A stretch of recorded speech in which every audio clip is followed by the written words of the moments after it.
All right, everyone. Well, welcome. I want to welcome you guys to the 10,000 Lakes Business Podcast. I'm your host, Brian Comiskey, and you're joining us for episode 1. So I'm super excited to have us joined by Mary Beth Burgstahler, a local real estate agent here in the Twin Cities. So hello, Mary Beth. Welcome.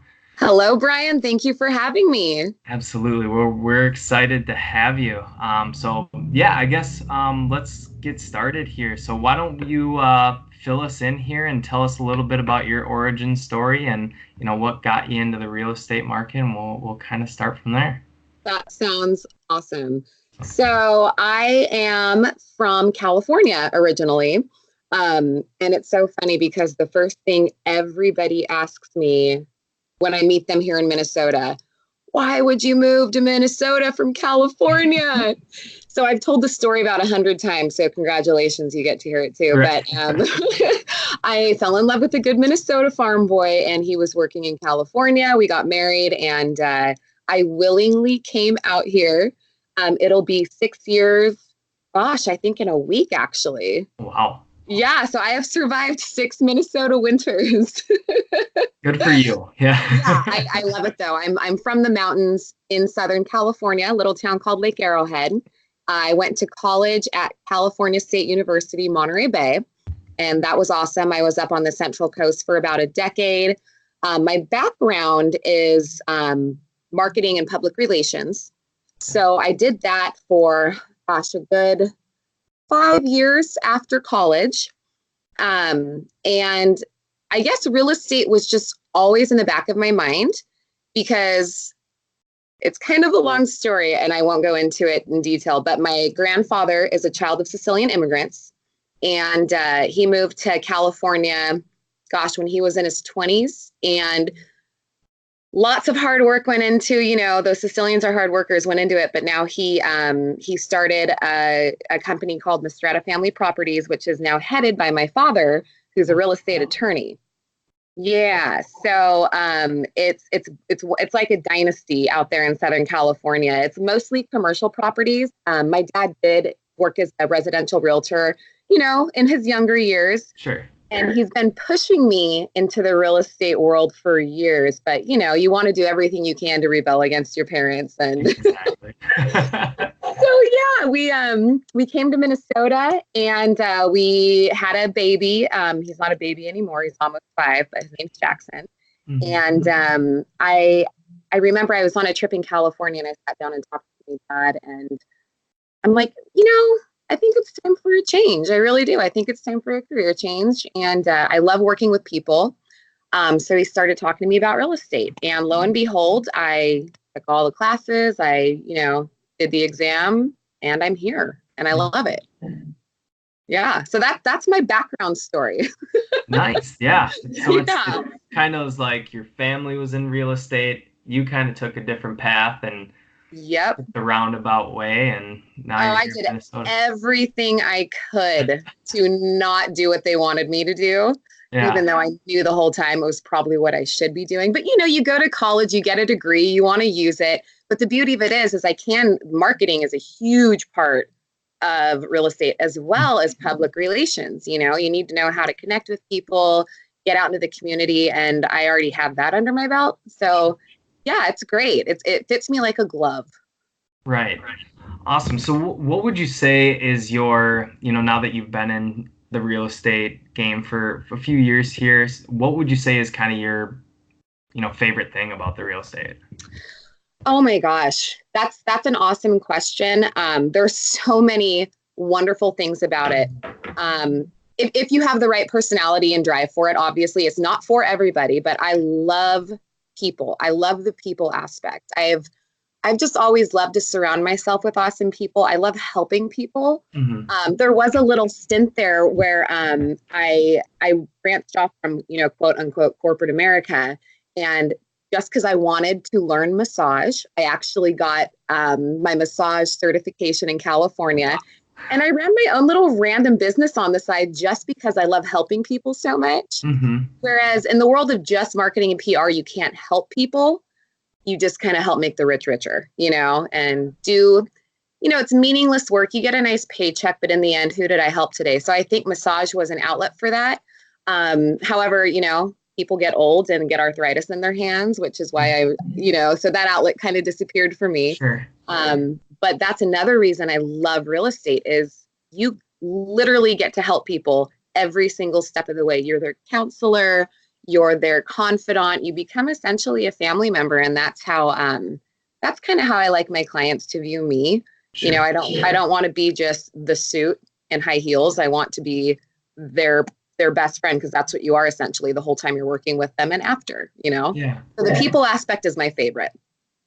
Awesome. I love that. So would you say a lot of your clients then throughout your time here have become good friends then, and that ends up turning into more business? I guess, how does that work? Yes. It's so funny because it is very, very hard to get a clientele going because there's so many steps. You have to earn their trust. You have to prove that you know what you're talking about. There's so many aspects.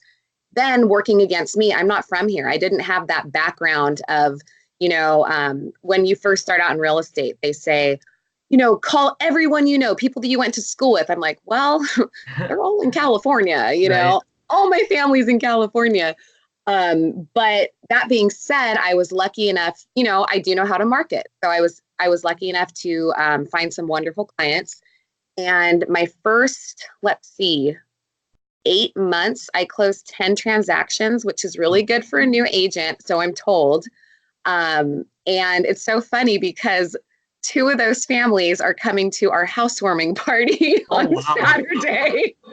Yes. So needless to say, yes, I have become very close with many of them. Good. No, that's awesome. So with that, with real estate agents, a lot of agents specialize in a certain market and, a certain specialty as far as the real estate goes. So how would you describe your role and your specialty in the real estate market? Sure. Yeah, that's another good question. There's so many, as a real estate agent, you want to take any and everything under the sun. But Sure. I'd say after your first year, you start realizing, who do I jive with? Who do I like working with? What age group do I identify most with? There's so many factors. So while I do love working with any and everyone, I love working with families with young kids. And for a couple of reasons. One, I'm a mom, a young mom. I have a young child myself. It is a whole entirely different ballgame when you are trying to move, trying to buy a house with young children. So I think I just love kids. I always have to. So I love working with families because I get it, especially with the younger children. I have literally babysat, just so, people can go meet with each other to talk about, and granted, this is after I built a relationship. I won't babysit for just any random person who comes through the door. So don't get any ideas, people. But it's just, they need all the help they can get. Being a parent is very, very hard, and moving it's not an easy task, home buying or selling. So I love working with families with young children. I love first-time home buyers. And when I first got into the business, a lot of my, more seasoned agents that I knew, they said, well, you're not going to make as much money doing that. And I said, I don't really care. These people need all the help they can get, because I know how clueless I was as a first-time home buyer. And now that I know so much about it, I've done it myself. I've moved multiple times. I've relocated across the country. That's another big passion of mine, is just being able to help them and answer their questions and support them in any way that I can. So those are my 2 favorite niches to work with. Awesome. So would you say, like, as you and you have a young child right now, so as you progress and he starts to get older and older, do you think as you progress into different stages of your life that you'll move around to different niches, or how do you see your career progressing in that respect? Oh, absolutely. I'm sure it will. As I said before, we want to work with any and everybody, but you identify with certain people more so than you would another person. And it doesn't matter, who those people are. I want to make everyone happy, but your heart is with a certain place. One thing I would like to break into very badly is lakeshore properties. It's a whole nother ballgame because you have to learn about lake rules and lakeshore and taxes, and houses on lakes tend to be a little bit more in price a lot of the time. There's a whole nother plethora of wonderful, crazy things that come with that.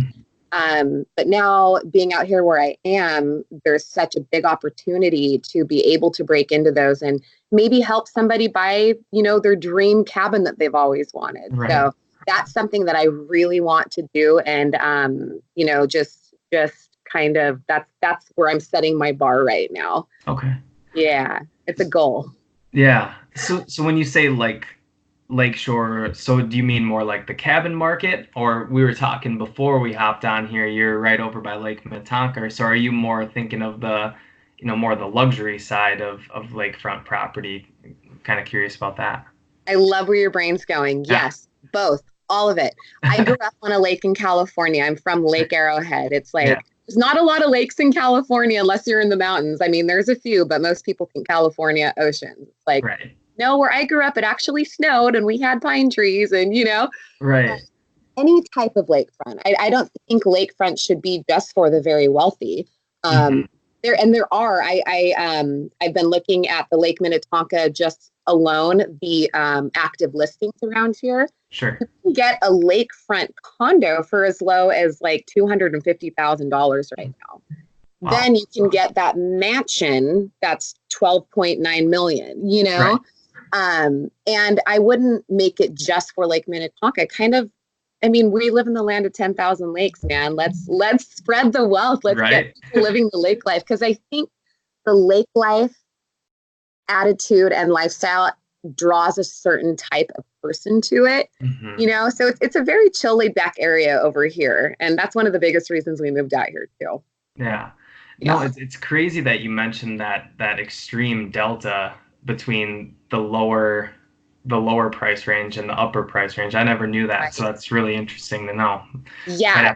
Might have to make my way over towards Lake Minnetonka for this next property we look at. Right. So. Right. You can get a single. So that was a condo, mind you, the cheaper priced one, but you can get the cheapest single family home I found was like $450. I mean, it's not crazy. It's doable. Yeah. No, that's awesome. So kind of want to switch gears a little bit, because I know, when you think of a real estate agent, so you think nights and weekends are kind of their bread and butter. So I'm curious, if you were to lay out your week in a 40-hour work week, what does a day in the life or a week in the life of Mary Beth look like? Cleaning up a lot of food all over the house. No. That's there's the whole, working mom aspect. But as a realtor, and I do this full time, it is my full-time job. So a typical day, I try to time block as much as I can.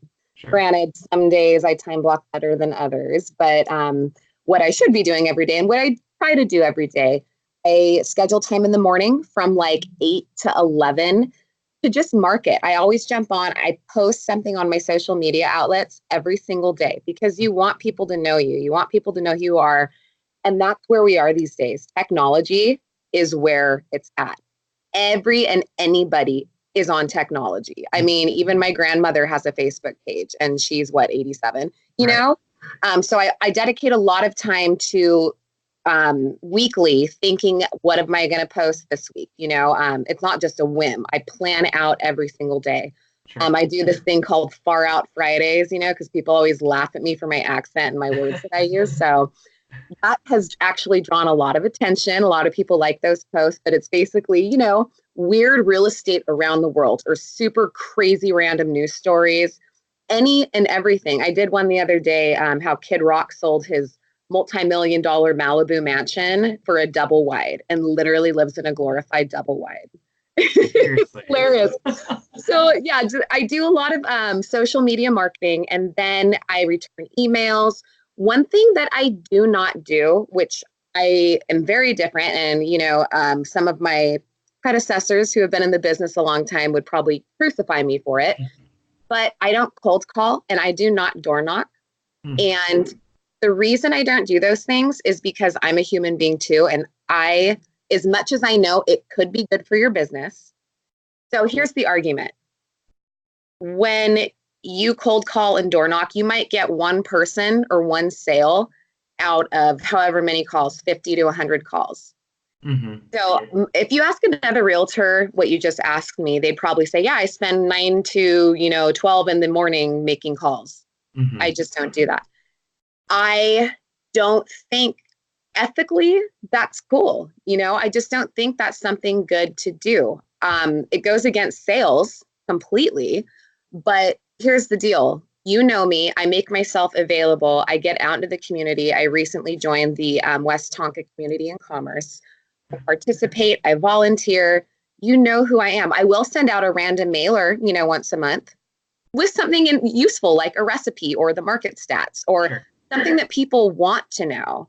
I'm not going to call you and be like, hey, do you want to sell your house? Yeah, that could be wonderful. And I could maybe make some money from it. But the person I am, I won't do that. I don't want to call you at dinner time like most people do. You know me, you know what I do, come to me. So that actually frees up quite a bit of time so I can focus on other things that I want to do. I can focus on awesome branding and marketing.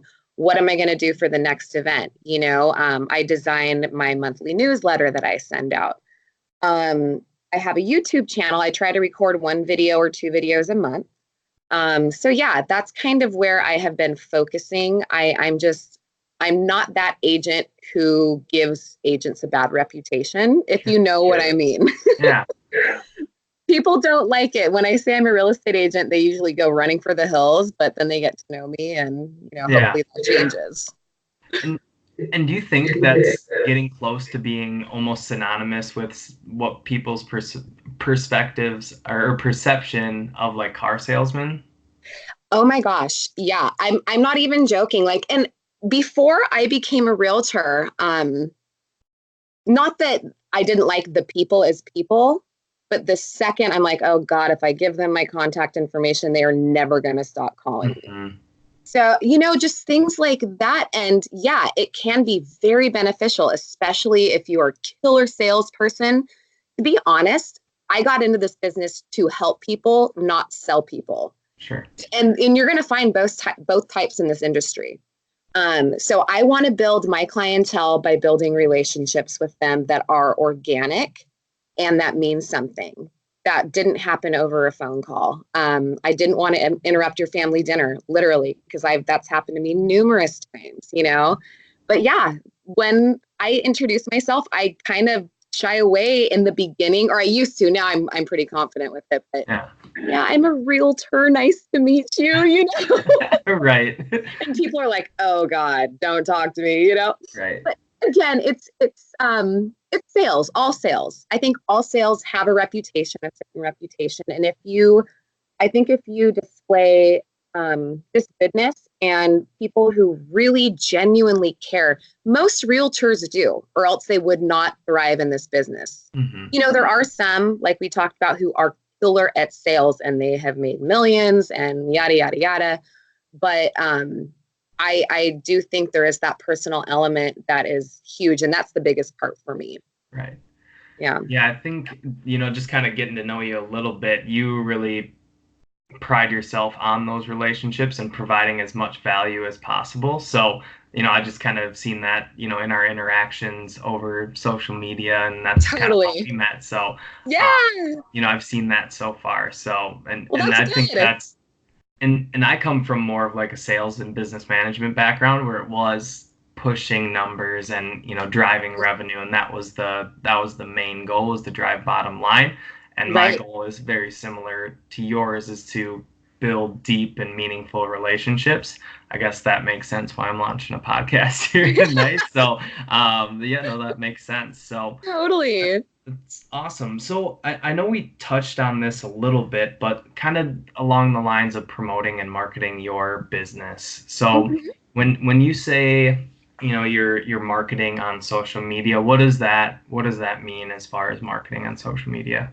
Sure. So marketing obviously is the way to, get your business out there and promote yourself. Blah, blah, blah. Right. Marketing 101. So yeah, every single social media outlet, I will post something. I use Twitter and LinkedIn more for the kind of boring businessy posts, like the market stats and maybe something that's going on with the housing economy. I do any and everything on my Facebook and Instagram. I love making people laugh. But I also will give tips on my videos and my blog. So I do have a blog. It's called The Fresh Agent. And it is the freshagent.wordpress.com. I would highly suggest checking it out because Absolutely. I highlight local businesses in the area. I frequently have contests. I also reach out, during the holidays for best pumpkin patches, and I'll do a survey. So I love promoting local Minnesota businesses. Awesome. Then I also offer tips and tricks, how to get your house sold fast, what you can do, things you shouldn't do, how to choose the best realtor. So it's really focused on the clients. It's there to help them. That's a big part of my marketing. I obviously I don't blast emails every single day because that makes me want to vomit all over the place. Right. I hate seeing those blasts in my email, So I set 2 email blasts per month. Okay. And I really think about it. One of them is my monthly newsletter, which highlights, it's called On the Cities, and it highlights one city per month, the market stats, why the city's awesome, very quick and clean and to the point. So I just actually sent it out today. This month was Chanhassen, home of Prince, so we all love him. Yep. So the email blast twice a month. The other email blast will be anything from, some of my new listings, or I also write a blog for each of my listings, to really get in details because you can't see everything on the MLS and you don't want to. You want to put as much as you can, but you're only allotted a certain amount of characters, right?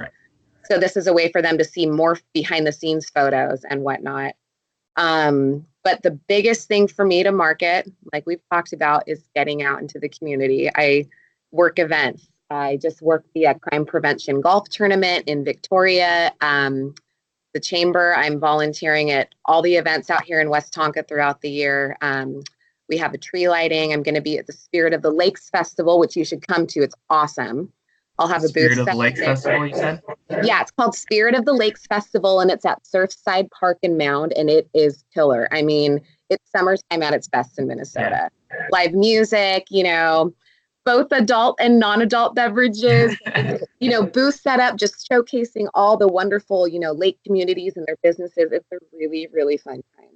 That's awesome. Yeah, so that's how I market, those are my best ways, and I found them to be pretty effective. Yeah. So it sounds like you really, you get as many exposures out to your potential audience as possible, but what you really pride yourself on and what you really, put your emphasis on is that FaceTime, is getting face to face with your potential clients. That's what's really gonna, drive it home, because that's the nature of real estate. It's that face to face. Yeah, I mean, you're helping these people with a very personal endeavor, and it's not like just any salesy business. It is, you literally, I mean, I have a love-hate relationship with HGTV because the shows are so fun to watch, but then I see, the Property Brothers, and it looks like all he does is get dressed up, show a house, and collect a commission check. And, people don't see everything that goes into it. I guarantee he's counseling his clients 24/7. He's telling them to calm down. He is answering his phone at all hours of the night, trying to, just, hey, everything's okay. I got this. And then he's negotiating, doing this and that. So we literally become your family members. Right. You have to. You build that relationship. It is so personal, and probably one of the reasons I love it so much. Yeah, no, that's awesome. So kind of along those lines, so, when you have a client that just sold their house, what are your top tips and tricks that, once they sell their house, what are kind of the best tips that you would give them? After they sell their house, or while they're preparing to sell? I guess either or. Okay. So if you want to get your home sold, I actually wrote a blog on this, and there's a video, so people can go check that out too on this exact topic. Yeah. how to Well, get your house. we can link something in the show Yeah, notes about that. cool. Yeah. Yeah, that would be awesome. But basically, here's a few. Okay. Number one, don't try to sell your house yourself. Do not do a for sale by owner. And there's a couple of reasons for that. You do not know how to price your house. Seriously, you just don't. Unless you have a background in real estate, there's so much little tiny detail that goes into pricing a home correctly. And you have access, if you use a real estate agent, to the MLS, to multiple listing services. You have access to pre-lists. So I can find a buyer who is looking, and we have these pre-list groups that only realtors can be a part of, both on social media and throughout our realtor network, the National Association of Realtors. So, little things like that you don't think might be a big deal. Yeah, you might save a buck or two in commission, but God, what was the stat? I think it's like 25%, or no, it's priced 25% too low, usually 100% of the time when you try to do it yourself. Really? So don't try to sell your home yourself. That's my biggest thing. But getting down to the nitty gritty and the fun stuff, the best thing that I can recommend when you're trying to get your home sold, have it clean, declutter, stage it. So whether you have a professional stager come in, they're well worth the money, or realtors can have a pretty good idea of what to do. We've seen enough houses and we know what will sell. Right. And get rid of any odors in your house. So I have gone into multiple showings where there's just cat pee or cigarette smoke, and you just leave, because you want to create immediately, when you step into the home, a good feeling, right? So that's why I also tell people too to focus on the exterior. Just make it sparkle as much as you can.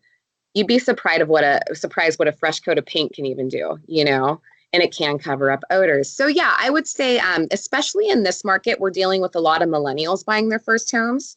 And I'm not speaking for all of them, but just in my experience, a lot of them want move-in ready. They don't want to do anything themselves. And if they do, we're talking very minor. We're not talking fixer upper like you see on HGTV. They might not be adverse to getting some new appliances, but update your house in little ways. Even just a new countertop could go a long way, as well as fresh paint. So the other thing that I will say is professional photos. Do not take photos yourself and use those for your MLS, because where does everybody start? They start on the internet. Yep. They see that ugly house. And that's a mistake I made when I was a new agent. I'm like, oh, I'll just save a couple bucks, because the agent usually pays for them. Okay. I'll save a couple bucks and I will just take photos because I'm a pretty good photographer. I'll doctor them up a bit. Oh God, no. The second I took those down and posted new ones, we were getting showing requests left and right. So that's a big one. And the last one I would say, as a seller, always accept the showings. Seriously. There's a time, it's like, I think between 8 and 8, but you can adjust that as you need. But I would try to make it open all the time. If somebody requests, if you don't let them in, they're going to wonder why, and they're going to move right along to the next house, and they might love it. Right. So those are my top ones, and I talk a lot more in detail about them on my blog and my YouTube video. Awesome. We'll definitely link to that in the show notes. And but and we can take this a couple different ways, from your marketing background or in the real estate. What are kind of your biggest and best lessons that you've learned in your career so far? Oh, yeah. Oh, I made so many wonderful mistakes. It's almost embarrassing to talk about. Well, because this is a great podcast. Yeah. So the best lessons I have learned. Number one, don't take photos yourself. Okay. We already touched about that with them. Find a mentor. It doesn't matter if you've been in the business for 2 months or 12 years. There's always somebody with more experience than you. Mm-hmm. And chances are, if you've been in this business 20 plus years, you know what you're doing. So having a mentor really helped me. Lisa Nephew was one of them. She works for Edina Realty. That was my first brokerage. I now work for LaBelle Real Estate, and they're a brokerage out of Oakdale, Minnesota. And Mike LaBelle is amazing. So he's been a good mentor. But anytime I have a question, that's another thing that I've learned. Ask because in this business, you don't want to play the know-it-all. If you don't know an answer, and I learned this the hard way, gave somebody misinformation and it was not fun. Granted, we've resolved it, but just say, I don't know, I'll find out for you. Give me 1 second, I'll make a phone call. So those are some of the biggest lessons I have learned, is to ask the questions. To do that, you need a mentor. And if you don't have the answer, don't give them misinformation to sound smart. Find out the correct answer, and always stay up to date on the market, because you might meet somebody at dinner. This is a true story. You might meet somebody at dinner who's looking to buy a house. And granted, I'd only been an agent for like a month. They ask me what the market's doing over in this part of the city. And I lived over in this part of the city. I had no freaking clue. Yeah. I said, oh, I don't really work over there. No, I'm a Twin Cities Metro agent now. I apprise myself on everything going on around the metro area. So yeah. So with that, what kind of tools or what resources do you use to stay up to date on the that's a good question. Not Zillow. Yeah. Zillow can be really fun, but don't. Anyways, I'm just not going to talk about that. They have some wonderful things. But as a real estate agent who is part of the National Association of Realtors, which makes me a quote unquote realtor, you have access to everything, all the actual credible steps. And then we also have a meeting with our brokerage every Tuesday. So, you go over market stats and whatnot, but I can log on to the either St. Paul Association of Realtors or the Minneapolis Area Association, and I have access to all the documents that I need. It'll go right down to the city market analysis, all the way up to, the 16 county Twin Cities Metro analysis and beyond if I really wanted to. Awesome. Yeah. So that's a big help. So I always know what's happening. And I just I do that on Tuesdays. I'll go, and that's my day that I update myself. Awesome. Yeah. No, it's good to know. So we're getting towards the end of the time here. So I'd like to end these shows kind of more, fun, with a couple fun, quick questions about the Minnesota and the Twin Cities. So I guess first, and we'll call it the Minnesota Quick 3 is kind of what we're going to call it. So number one, what's your favorite place to visit in Minnesota? Oh, that's so hard. Well, I told you before we started recording that I love the great outdoors. We're huge backpackers. I love going to the North Shore. Okay. I love Lutsen. We're big snowboarders. So, coming from the mountains in California, we have hills out here. I don't care what anybody says. You guys have hills. They're not mountains. But Lutsen is as close as you can get. So it's fun to go up there and even go hiking during the summer. I just think the North Shore is enchanting. So that would be my favorite place, I think, to visit. Awesome. When's your next trip up to the North Shore? Oh, God, not soon enough. Yeah. We try to get up there a couple times a year, if not more, So hopefully soon. Yeah. No, I love the North Shore. I'm actually doing the North Shore Inline Marathon in the fall. So they have an inline marathon right along Lake Superior. It's one of and it's right in September. So it's right when the colors are starting to change. So probably my favorite time in Minnesota. Yeah. Well, you were already cool, but your coolness factor just kind of went up.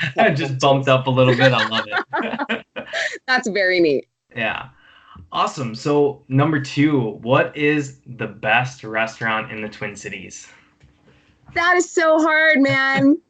Well, I will tell you, I am a diehard Indian fan. Okay. I love Indian food. If I were to die tomorrow, my last meal would be chicken tikka masala. So I would say Gandhi Mahal in South Minneapolis. If you have not been, people, check it out. It's phenomenal. Overall, though, I don't know. I think I really like Stella's Fish Cafe in Uptown. Have you been there? I have. Yeah. I've been eating there. I just went there for happy hours and stuff, but heard it's very good. I'm a fish snob. Okay. So what's your go-to meal at Stella's? Anything with fish. Yeah. Hence the Fish Cafe. I love it. Yeah.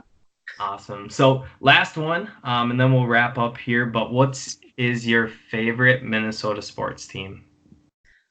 I'm a Vikings fan, a converted Vikings fan. I, like I'm not from here. So I had, the Vikings, who are they? In California, we have about 250 teams per sport. Yeah. So it's hard to become a fan of one team because there's so many. Right. When I moved out here, the energy that surrounds not only the Vikings, but all of the Minnesota sport teams, because there's one major pro sports team per sport, it feels like. Right. But the Vikings, for some reason, just that energy, I fell in love with it. And I am now a diehard Vikings fan. It's awesome. What are your thoughts on Skull? There you go. What are your thoughts on the upcoming season? I hope we win and not lose. That's all I care about. Awesome. And have you been to the new US Bank Stadium for a game? I have, but it wasn't for a Vikings game. It was to take my son to see the monster truck rally. Oh, there you go. But I have experienced the loudness in there. Yeah. Was that recently just here this spring? Yeah, no, I went, right after it was built. I don't even know if the Vikings had played there yet. But it was just built. And because last time I saw the Vikings, they were still over at the college. Or TCF Bank Stadium. Yeah, they were playing there. So I'm excited. This year it's on the bucket list for sure to go see a game or 5. You got it. Yeah, right. Or we'll 5. See how they're doing. Right. And then see about 3 games in and then make a decision on it. Totally. Awesome. Well, Mary Beth, I know you mentioned a couple things earlier, but where are kind of the main places that we can find you? Oh, yeah, absolutely. Well, you can access everything from my website. So my website is marybeth-realtor.com. Once you get there, there's a bunch of different tabs, but if you go to my contact page, and I believe there's a social media page, you can access every single one of my YouTube, my blog, everything from the website. So that'll take up, not too much time to just tell you that one, and people can go there and check it out.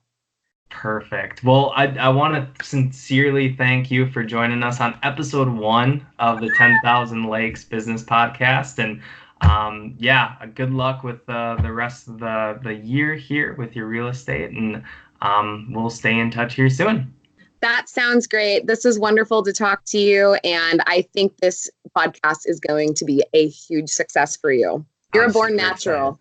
I'm super excited. I appreciate it. Thank you. Very cool. All right.